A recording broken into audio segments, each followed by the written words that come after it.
Claro. Só então, já complementando o que eu estava falando, a fala do decano tem inclusive uma tonalidade golpista. Ele diz o seguinte, aspas, bolsonaristas desprezam a liberdade e odeiam a democracia. De onde ele tirou isso? Não é o senhor, doutor, que é tão avesso a generalizações? Vou repetir, bolsonaristas desprezam a liberdade e odeiam a democracia. Essa é a frase do decano do Supremo Tribunal Federal. E é uma frase que me faz, ao invés de lamentar a sua saída, comemorar a sua saída.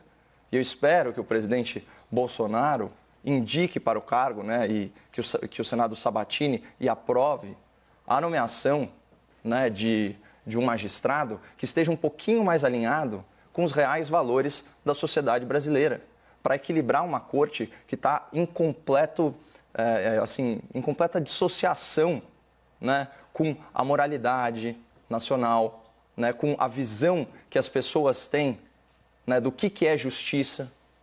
Porque hoje em dia o que a gente vê é um Supremo Tribunal Federal que colocou a justiça a serviço do processo, quando na verdade a gente sabe que é o processo que deve estar a serviço da justiça. E esse caso, mais uma vez, dentro desses inquéritos, assim como tantas outras medidas do Supremo Tribunal Federal, em destaque aqui o inconstitucional inquérito das fake news, é mais um motivo pelo qual essa composição do STF vai entrar para a história como a pior delas. Seus argumentos finais, Bruno, por favor, 1 minuto e meio. Analisa, eu não costumo aqui fazer defesas de pessoas que acabam sendo agredidas, mas o ministro Celso de Mello teve crimes imputados na fala do Caio. Crimes contra a segurança nacional, chamado de golpista, de que quis dar um golpe de Estado numa interpretação de uma fala dele que é simplesmente impossível de dar. Quando ele usa a expressão ovo da serpente, Caio, tenha respeito, eu estou falando. Eu não dou risada quando você está falando. Não fala um absurdo desse. Fala muitos absurdos. Fala impropérios, que eu ouço. Está me acusando de cometer crime, doutor. Caio, Bruno, por gentileza. Ele está falando, Caio, respeite. Ele respeitou você. Por favor, Bruno, complete. Obrigado, Mona Lisa. Mas nesse caso eu vou ter que abrir uma exceção.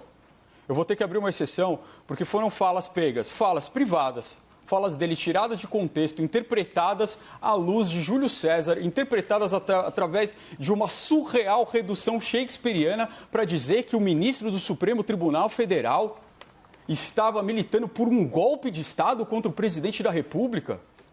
Contra um golpe de Estado que o presidente da República deveria ser esmagado. É isso que se extrai dessa fala?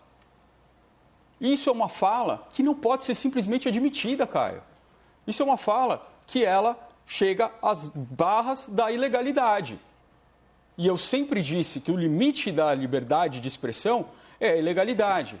Nós não podemos admitir que uma pessoa tão honrada, que o decano do ministro do Supremo Tribunal Federal, seja devastado assim.